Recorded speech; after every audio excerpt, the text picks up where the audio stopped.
বরিশালের গৌরনদী উপজেলায় অবস্থিত গৌরনদী কারিগরি প্রশিক্ষণ কেন্দ্র টিটিসি প্রধান ও সহকারী প্রশিক্ষকের বিরুদ্ধে অনিয়ম, দুর্নীতি এবং ছাত্রীদের যৌন হয়রানির অভিযোগ উঠেছে।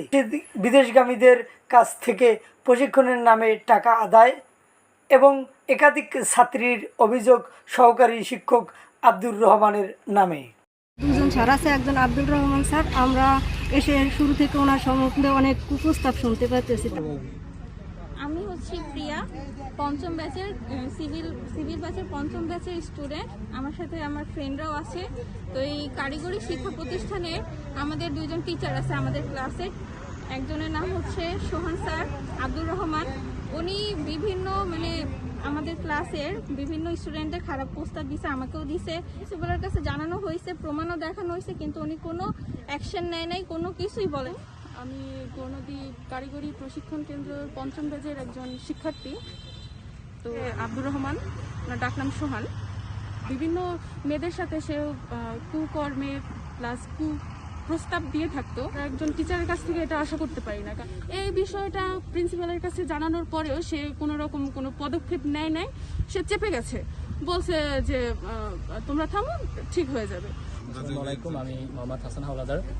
আমি গৌরনদী কারিগরি প্রশিক্ষণ কেন্দ্রের ষষ্ঠ ব্যাচের একজন প্রশিক্ষণার্থী।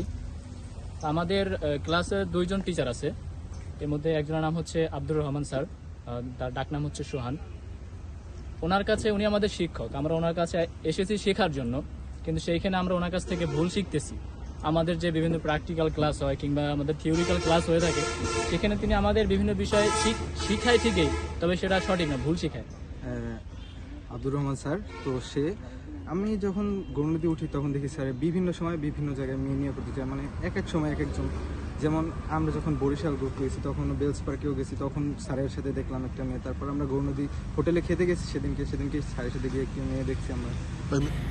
এর আগের ব্যাচেও বিভিন্ন ধরনের কাহিনী হয়েছে মেয়েদের নিয়ে, এবং সে বিবাহিত এক নারীকে নিয়ে বিভিন্ন ধরনের কুকর্ম করেছে।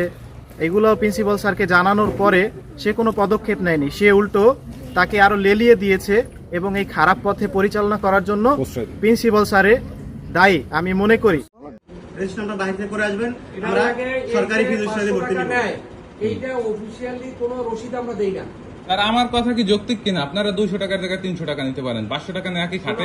এইটা আমি বলি স্যার, আমার কথাটা যৌক্তিক কিনা স্যার?